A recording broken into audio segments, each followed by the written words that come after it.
Yes po, sir.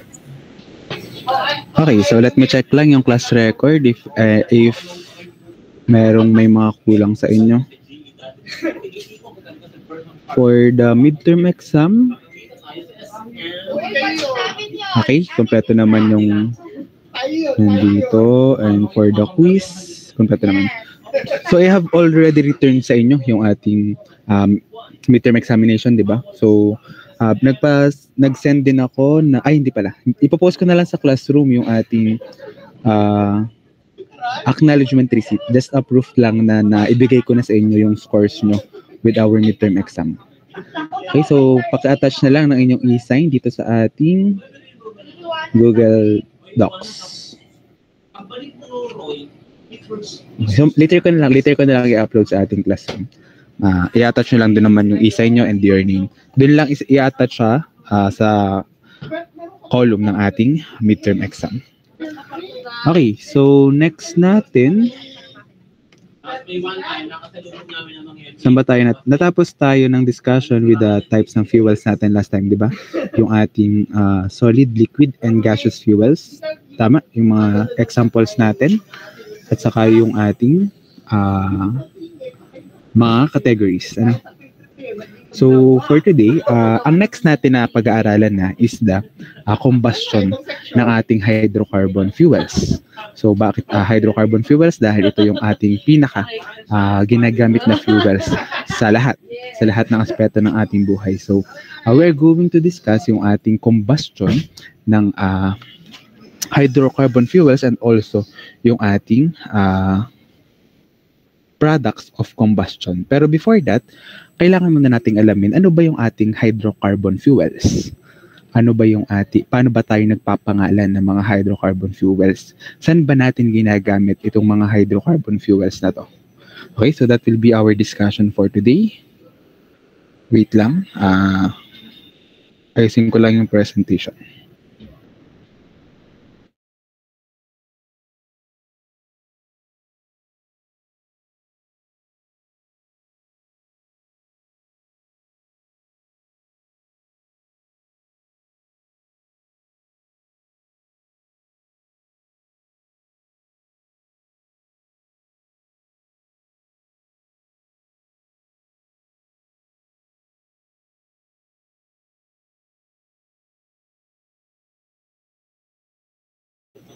Okay, so again, our next chapter is the combustion of hydrocarbon fuels. Let's define first. Ano ba tong mga hydrocarbon fuels na to?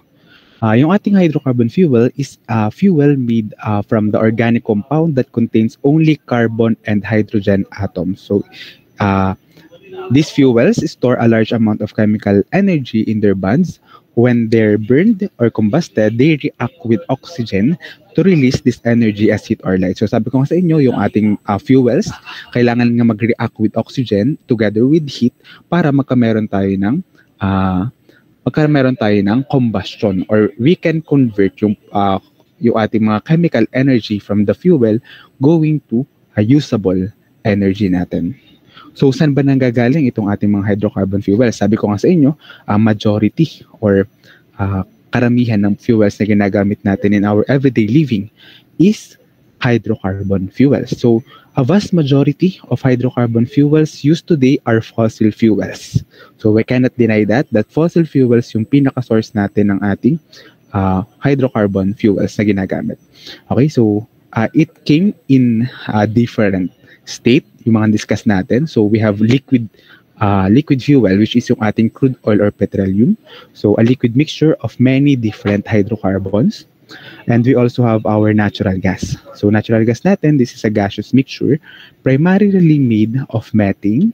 So again, pag sinabi natin natural gas, ang pinaka-main component niya is methane, which wherein methane is a hydrocarbon. And for solid, we have coal. Yung coal natin is a solid rock-like fuel that is mostly carbon but also contains yung ating mga hydrocarbons. Okay, so proceed tayo. Paano ba natin binibigyan ng pangalan or paano tayo nag-identify ng chemical formula ng mga hydrocarbons? Ng mga hydrocarbons na to. Wait lang .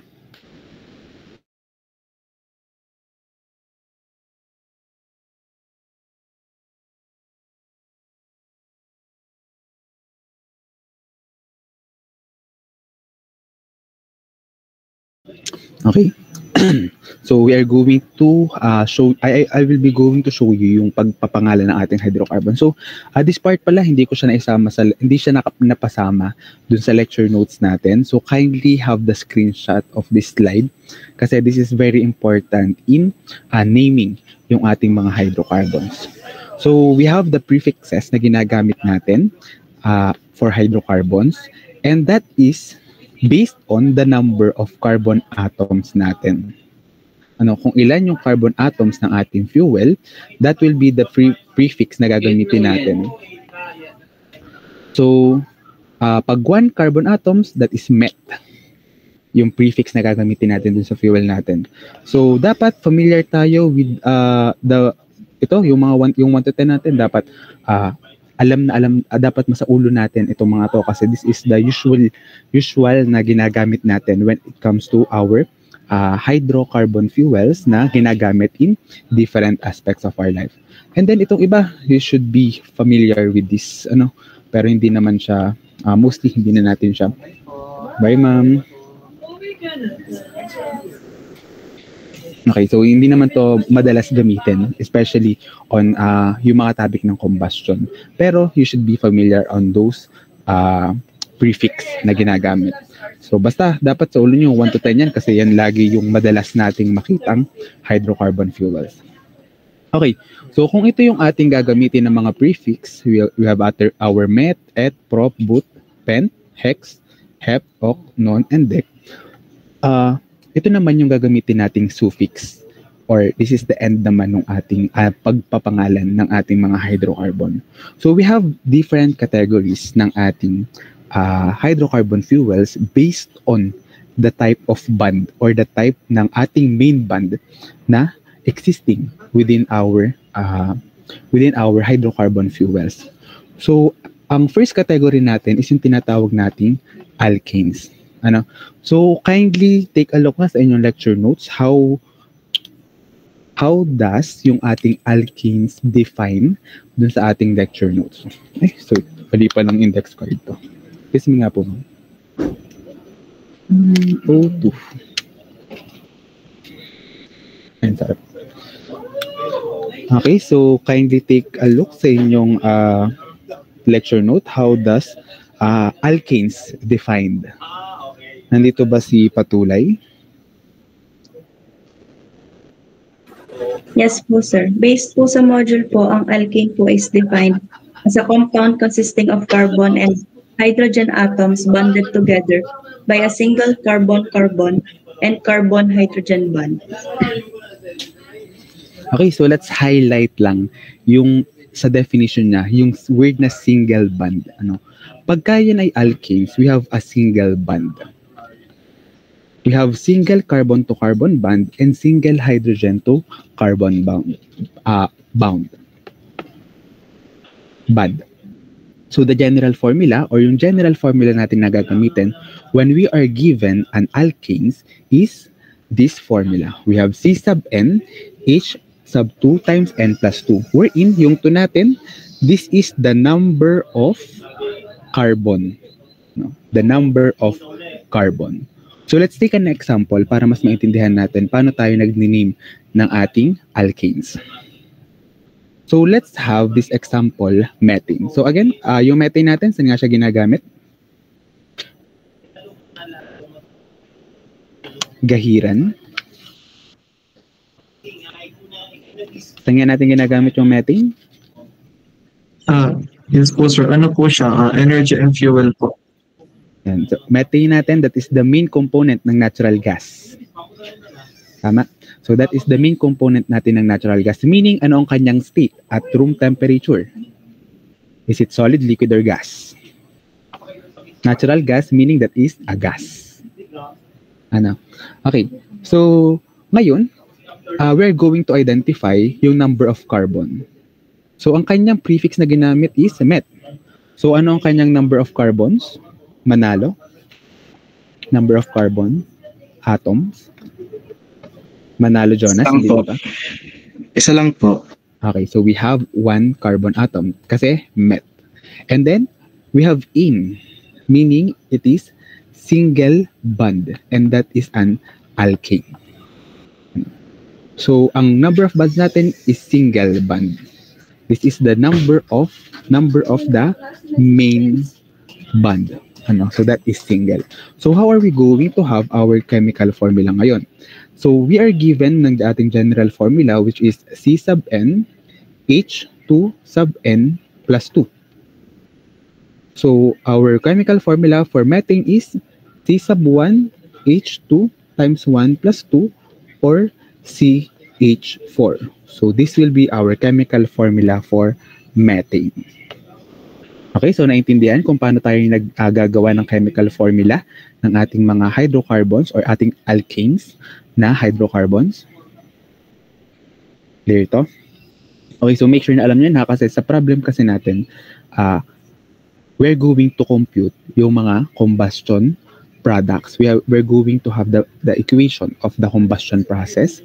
And kapag hindi nyo alam kung paano mag-formulate ng chemical formula, hindi nyo masosolve yung ating problem.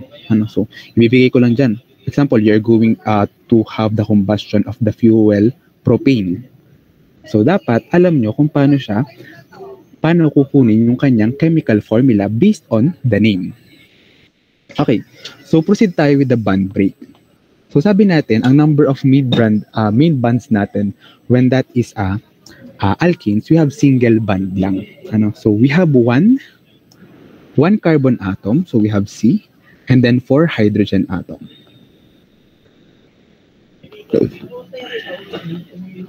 Okay, so this will be the bond break ng ating methane. So just remember then na we have a requirement. Dapat yung carbon atoms natin ay merong 4 bonds. So we have a total of 1, 2, 3, 4. May 4 bonds dapat lagi ang bawat carbon atoms. And then our hydrogen atoms, that is the fillers natin. So every hydrogen atoms will bond in 1 carbon atom. Okay, are we clear with that? Clear tayo sa ating unang example. Let's have the second example natin. Let's have octane. So, yung octane natin, saan nga siya ginagamit? Naalala pa ba? I have mentioned the octane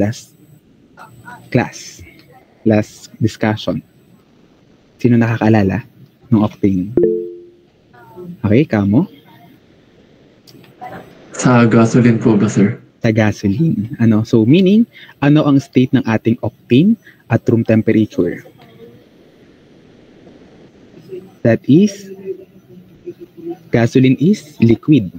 Kaya yung octane natin, that is liquid. So papansin natin, yung mga pauna na sa alkanes, we have methane. We have, ano pa ba yung mga pauna? We have ethane. We have butane. Butane, that is the butane gas na ginagamit natin na panluto. We have the propane, ginagamit din panluto. Yung mga pauna, the fuel ng ating carbon atoms, yung kanyang state, that is a gas. That are the gaseous fuels natin. And then pagtaas ng kanyang carbon content, nagiging liquid siya. So we have octane, that is liquid, di ba? We also have decane. Yung decane naman natin, yan yung ginagamit natin yan yung existing na hydrocarbon sa ating fuel, sa ating diesel fuel. Okay, so pagtaas ng carbon atoms natin, pagdami ng carbon atoms natin, pag unti, yun yung gas, yung mga pauna. We have the methane, ethane, propane, butane, and then habang tumataas, naging liquid, and then pag mas mataas yung ating carbon content, nagkakameron na tayo ng mga solid fuels natin. Okay? So ngayon, let's have this octane. We have octane. So ano yung ating number of carbon atoms? Gutierrez, Jomel. 8 po. We have 8. So number of main bonds natin, that is single bond. And then, ang chemical formula natin for octane, Rabino. Single po, sir. Sa chemical formula natin. Chemical formula po pa. Wait lang. So again, yung formula natin is CnH2n plus 2.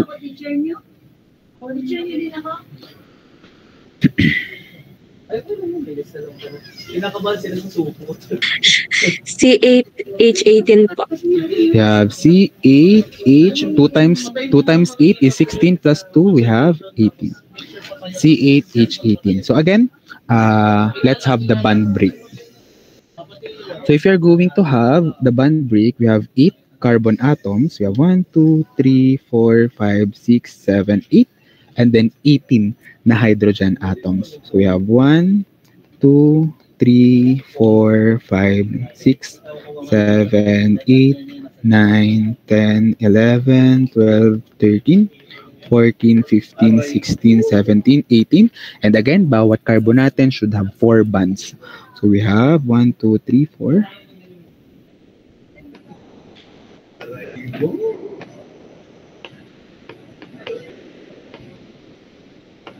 Okay, so this will be the bond break natin ng ating octane. Okay?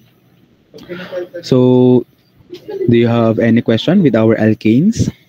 Ang kailangan nyo lang naman tandaan dyan is the general formula natin and also the prefix na ginagamit natin.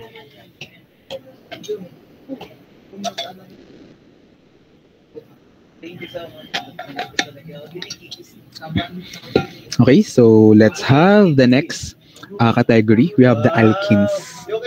Okay, so kindly take look muna ulit sa ating lecture notes. Paano nga natin dinefine dyan yung ating alkenes? Perinya. Nandito ba, perinya? Yes po, sir. Okay, so kindly read nga yung definition natin for alkenes. An alkene, also called an olefin, is a chemical compound made of only carbon and hydrogen atoms containing at least one carbon-to-carbon double bond. Okay, so let's have sa definition natin na it has one carbon-to-carbon double bond. Ano? So we have double bond dun sa that is the main bond natin. Kumbaga meron diyang dalawang carbon na merong double bond. Ano? So ang general formula natin for alkenes is CnH2n. So dahil meron tayong double bond sa carbon, may isa tayong double bond sa carbon, magkakameron tayo ngayon ng mas kakaunting hydrogen atoms. So pagka meron tayong double bond sa carbon, mababawasan ngayon yung bond natin na kailangan ang hydrogen. Okay, so let's take an example. We have octene. Ilan yung ano yung ating number of carbon for octene? Tumbaga.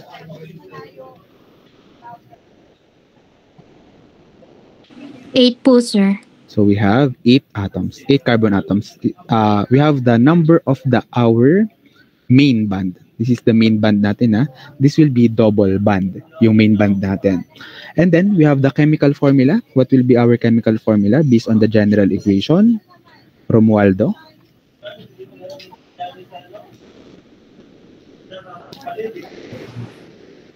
Wait lang po, sir.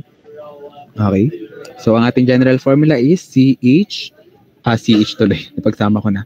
CnH2n.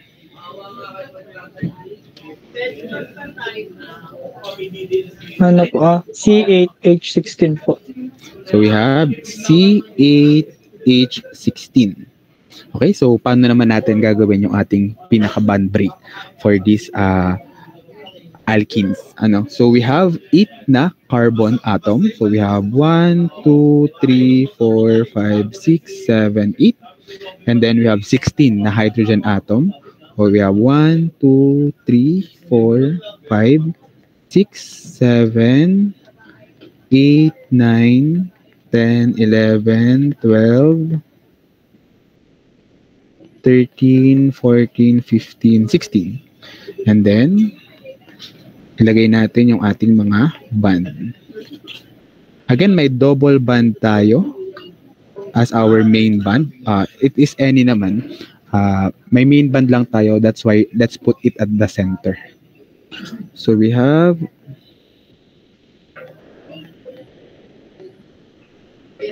so kasi kung bibilangin din naman natin itong part na to, yung carbon natin dito, we have 1, 2, 3, 4. 4 pa din yung band ng ating carbon.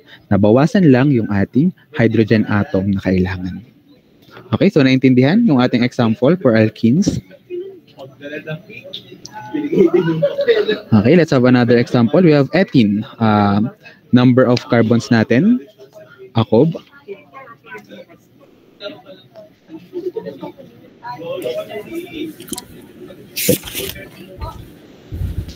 Ilan ang ating carbon atoms? Ethene. 2 po, sir. We have 2 carbon atoms. We have 2 carbon atoms. So, ang ating number of bonds, yung main band natin will have a double bond since this is an alkene. And then, yung chemical formula natin for ethene, si Camo, nakasagot na kanina, Priscilla. Sir, yung gagamitin po natin formula is yung CnH2n, so C2H4 po, sir. We have C2H4, and for our bond break, we have 2 carbon atoms, and then meron tayong double bond, tapos meron tayong 4 na hydrogen atom. So we still have 1, 2, 3, 4. 4 pa din yung bond natin sa ating carbon. Okay, so okay na tayo for alkanes and alkenes. So let's proceed with alkynes. So alkyne natin. So kindly read naman yung definition natin ng ating alkynes sa ating lecture notes. Let's have si Marasigan, Micaela. Alkynes are a class of hydrocarbons which are compounds that are made of hydrogen and carbon atoms, and their suffix is YNE or -ine. Alkynes are organic compounds that are composed of at least 2 carbons forming a triple bond with one another. Okay, so yun na lang. Thank you. We have our alkynes. Ang pinaka-highlight lang natin, it contains at least 1 carbon to carbon triple bond. So may triple bond naman tayo. So tinasa natin yung bond ng ating main bond. Naging 3 na yung ating bond ng carbon to carbon. So meaning mas kokonti pa yung ating kailangan na fillers or mas kakonti na yung kailangan nating hydrogen atoms. So let's have an example. We have here octane. So octane natin, what is the number of carbon atoms natin? Torino.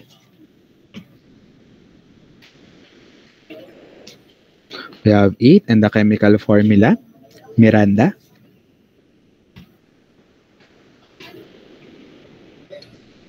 Miranda, nandito ba?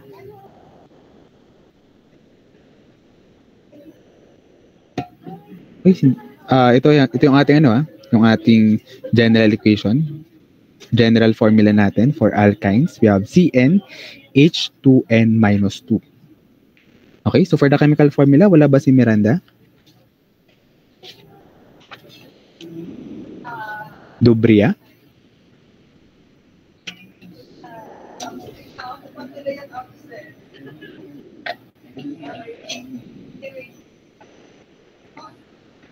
Nandito ba si Dubria? Wala din. Morales? Sir, po? C8H14 po. C8H14. Kasi that is 2 times N. So 8 times 2 ay 16 minus 2 is 14. Okay? So nakuha naman kung paano kinuha yung ating mga chemical formula. Gets naman, wala namang may tanong, baka merong di nakakabula. Just raise your concern. So let's have the bond break natin for octane. So we have 8 na carbon atoms. So we have 1, 2, 3, 4, 5, 6, 7, 8. And then 14 hydrogen atoms. So we have 1, 2, 3, 4, 5, 6, 7, 8, 9, 10, 11, 12, 13, 14. So we have triple bond ng carbon to carbon as our main bond.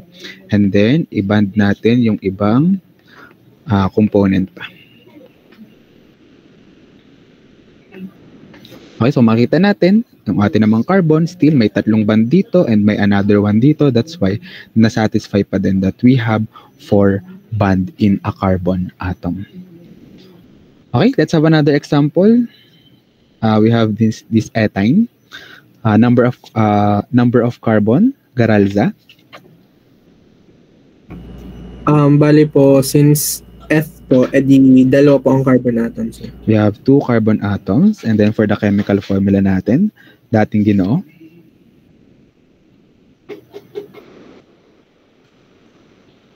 Chemical formula po ay C2H2.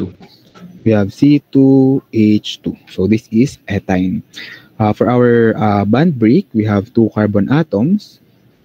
And then meron daw yang triple bond dahil ethine yan. And then we have 2 hydrogen atom.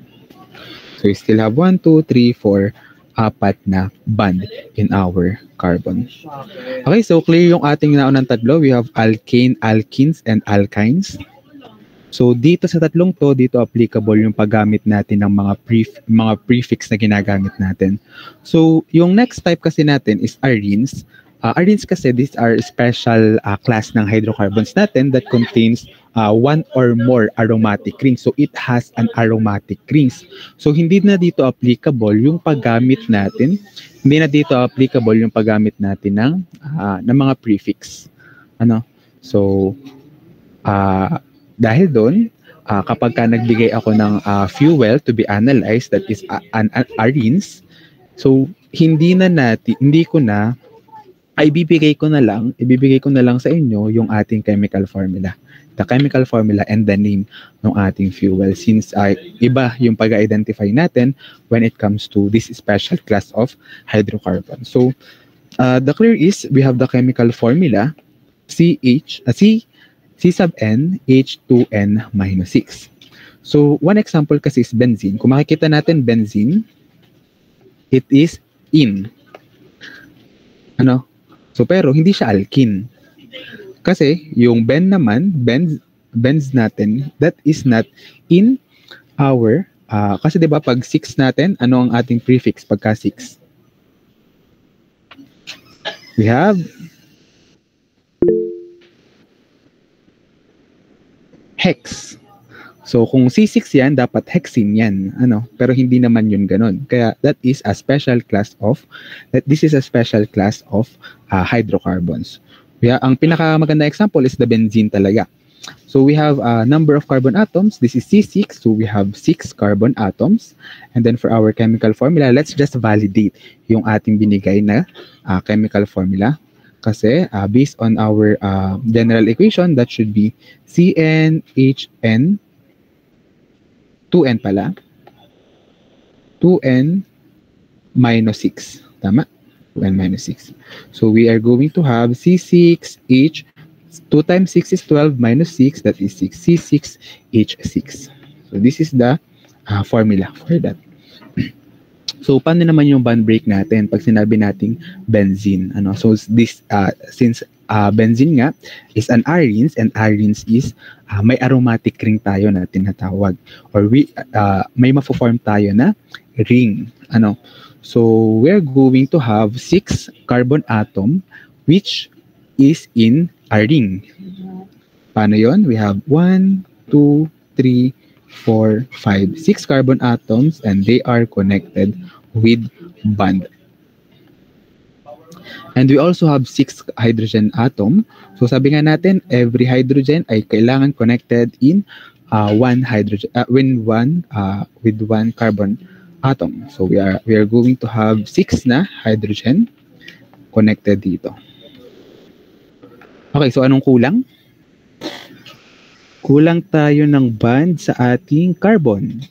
Kasi tigta-tatlo lang ng bond yan. So, arenes natin, para magkameron tayo ng full na 4 na bond dyan, maglalagay ngayon tayo ng mga double bond sa ating carbon. So, kapag ka naglagay tayo ng double bond dito, now, we have 1, 2, 3, 4. Another one dito, meron tayong 1, 2, 3, 4. Dito naman sa isa, 1, 2, 3, 4 din. So, pag naglipat tayo na sa dito, we have 1, 2, 3, 4. And then dito sa side na to, we have 1, 2, 3, 4. So, nasatisfy ulit natin yung ating 4 na bond sa isang carbon. Okay, so clear na with our hydrocarbons. Okay, most importantly, dapat alam nyo dito yung ating pagkakaiba pag sinawag nating alkane, alkene, at alkynes. At laging sasaluhin nyo yung ating formula, yung ating mga general formula para makuha yung ating chemical formula ng ating hydrocarbon fuel. And also, you should memorize yung ating mga prefix na ginagamit. So that is the most important thing na kailangan alam natin when it comes to naming ng ating hydrocarbon fuels. Okay, so do you have any question with our naming ng hydrocarbon fuels?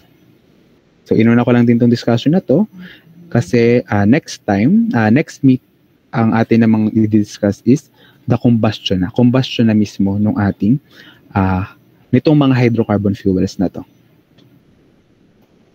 Okay, so do you have any question?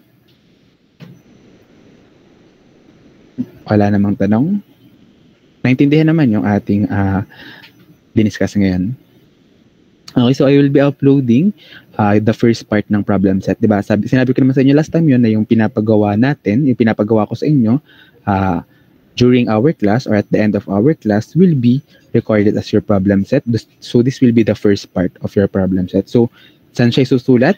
Sa short band paper, ang margin, no visible margin. So kayo na din ang bahala sa margin, basta it should be on short band paper and that is a problem set ha. So dapat maayos ang sulat. Kasi sinabi ko din sa inyo na yung ating magiging grading system dyan is kasama na yung ating presentation. Na-mention ko yun sa inyo last time. Okay, so kung wala nang tanong, let's continue yung ating attendance. Mendoza Brent. Present po, sir. Recinto. Present po. Magyawe. Present po, sir. Rehuso. Present po. Hatulan. Present po, sir. Bronze. Present po. Martinez. Present po, sir. Calaw. Okay. Orozco. Present po, sir. Bayeta. Present po, sir. Amparado. Present po. Ilagan. Mar Francis. Present po. Umali. Present po, sir. De Villa. Present po, sir. Leones. Present po. Magnaye. Present po. Lim. Present po. Santos. Present po, sir. Kuliyat. Present po, sir. Liwanag. Present po. Ariola. Present po. Saa. Present po. Eduardo. Eduardo. Wala. Dakayana. And Present po. nandito si Eduardo. Dakayana, okay din. Present po, sir. Agbing. Present po, sir. Gonzales. Present po, sir. Cleofe. Present po. Okay, so una ko natawag kanina si Patulay. Tama? Okay. So yung dalawa na nanagdangan kanina, Dobria. Wala pa din. Miranda. Present po, sir. Okay. Dito ka umattend si Rona May. Okay, sige. So hindi ka natin mamaya sa 04.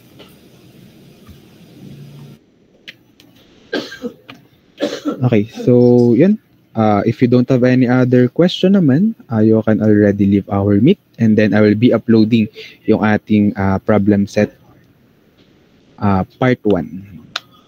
Or problem set 2 na to kasi yung problem set 1 natin is yung before midterms. Okay, so if you don't have any other question, pwede na mag-leave sa meet natin. Thank you. Thank you po, sir. Ang due pala nito ay mamayang gabi, 11:59. Ang tanong na po na. Iko? Required po ba na engineering lettering or okay na po? Ano po? Engineering, sa presentation naman yung ginigradean. So, kung dapat maganda yung sulat talaga. Maganda yung presentation. Noted po. Thank you po.